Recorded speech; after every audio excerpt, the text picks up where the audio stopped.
Good morning, students. Today we will start a new chapter of science of class 8 that is called combustion, chapter number 7. Okay.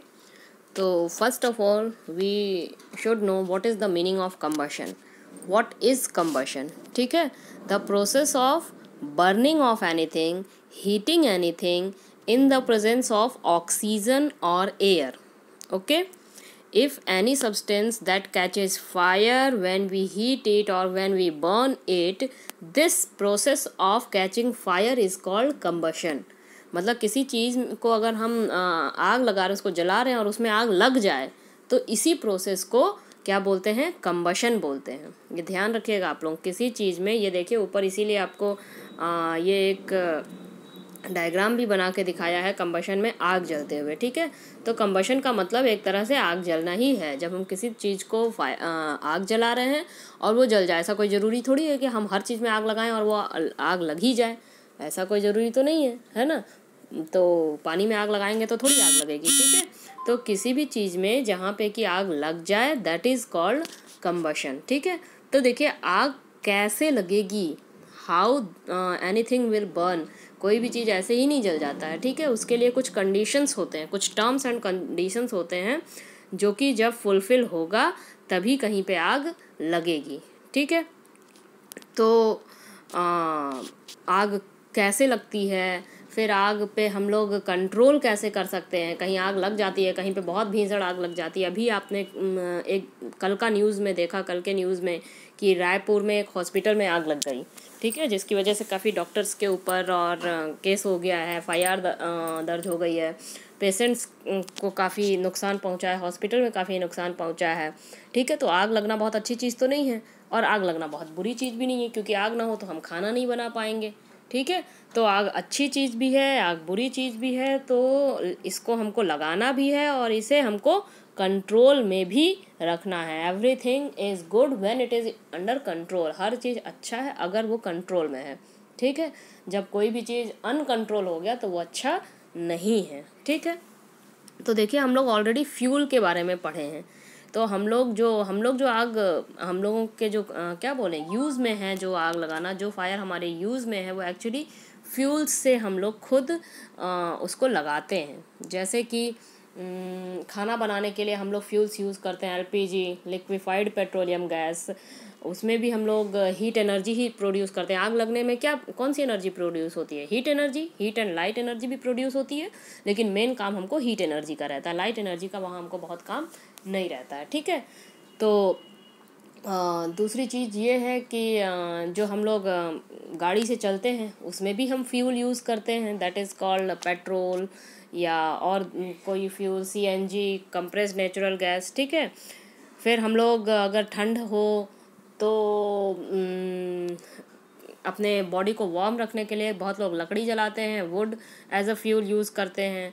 ठीक है, उसके बाद देखिए हम खाना खाते हैं तो हमारे बॉडी को भी एनर्जी मिलती है, हीट एनर्जी भी मिलती है और बाकी एक्टिविटीज़ के लिए भी एनर्जी मिलती है. That energy we also get from fuel. So this type of energy, heat energy that we get from different types of fuels also helps in burning. ये जो different fuels हैं, ये different चीज़ें जलाने में भी help करते हैं. ठीक है, कैसे कैसे help करते हैं वो हम लोग बारी बारी से इस चैप्टर में देखते जाएंगे. तो कितने तरह के फ्यूल्स होते हैं, कंबशन क्या होता है, कंबशन के लिए कौन से कंडीशंस नेसेसरी हैं, फिर फायर को कंट्रोल करने के लिए हमें क्या क्या करना चाहिए, ये सारी चीज़ें हमें इस चैप्टर में पढ़ना है. तो हम पहले इस चैप्टर का इंट्रोडक्शन देख रहे हैं आज, कि कंबशन क्या है. फिर से आप देखिए, what is combustion? The materials which on heating in the presence of air or oxygen catch fire easily and produce heat and light energy. ठीक है, मटेरियल्स जो कि जलाने पर ऑक्सीजन के प्रेजेंस में आग जल्दी पकड़ लेते हैं और हीट और लाइट एनर्जी प्रोड्यूस करते हैं, उन मटेरियल्स को कंबस्टिबल मटेरियल्स बोलते हैं. मतलब कि जलने योग्य मटेरियल्स. ठीक है, और इसी प्रोसेस को कंबशन बोलते हैं. The chemical process in which a substance Burns in air or oxygen with the release of heat and light energy is called combustion.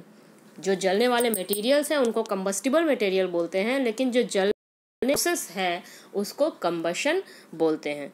ठीक है, तो दो तरह के मटेरियल्स होते हैं, एक जो जल जाएं that is called combustible material, एक जो जलाने पे ना जलें that is called non combustible materials. ठीक है, कंबस्टिबल मटेरियल्स को फ्यूल्स भी बोलते हैं, इसीलिए मैंने पहले फ्यूल्स के बारे में भी बताया थोड़ा सा। ठीक है, हमारे बॉडी का फ्यूल कौन है, हमारे बॉडी को एनर्जी कौन देता है? फ्यूल्स हमें एनर्जी देते हैं, जैसे पेट्रोल हमें एनर्जी देता है तब हमारी गाड़ी चलती है, फिर एलपीजी हमें एनर्जी देता है तब हम खाना बना पाते हैं, सीएनजी हमें एनर्जी देता है गाड़ी चलती है जो भी सीएनजी से चलती हो। ठीक है, तो हमारे बॉडी को कौन एनर्जी देता है बताइए? यस, फूड हमारे बॉडी को एनर्जी देता है, खाना। तो हमारे बॉडी का फ्यूल क्या है? खाना। ठीक है स्टूडेंट्स, तो आज हमें यही देखना है, combustion, combustible material, non combustible material. ठीक है, सो एक बार फिर से देखिए, the materials which on heating in the presence of air catches fire easily and produce heat and light energy are called combustible material. First thing, पहला definition जो आपको याद करना है।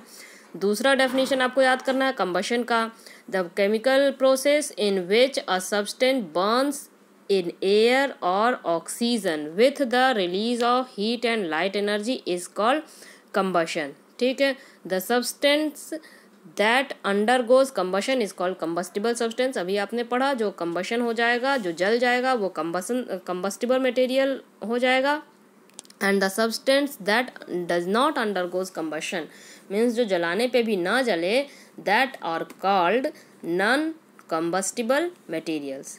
ठीक है, आगे देखिए आप लोग स्टूडेंट्स,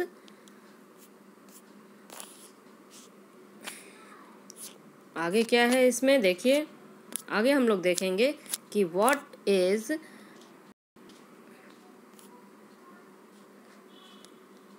ये कुछ एक्टिविटीज़ दी हुई हैं जिसमें आपको लिखना है कंबस्टिबल और नॉन कंबस्टिबल मटेरियल्स। ठीक है, मैच स्टिक क्या है? कंबस्टिबल है या नॉन कंबस्टिबल है, मतलब जलाने पे जल जाएगा या नहीं जलेगा। तो मैच स्टिक जाहिर सी बात है जलाने पे तो जल जाता है, कंबस्टिबल। ठीक है, पेपर कंबस्टिबल, जल जाता है। क्लॉथ कंबस्टिबल, कपड़े भी जल जाते हैं ना। रबर इज नॉन कंबस्टिबल, नहीं जलता है जल्दी। ठीक है, आयरन नेल्स नॉन कंबस्टिबल, गर्म होगा लेकिन जलेगा नहीं। Glass non combustible. ठीक है, स्ट्रॉ इज कंबस्टिबल।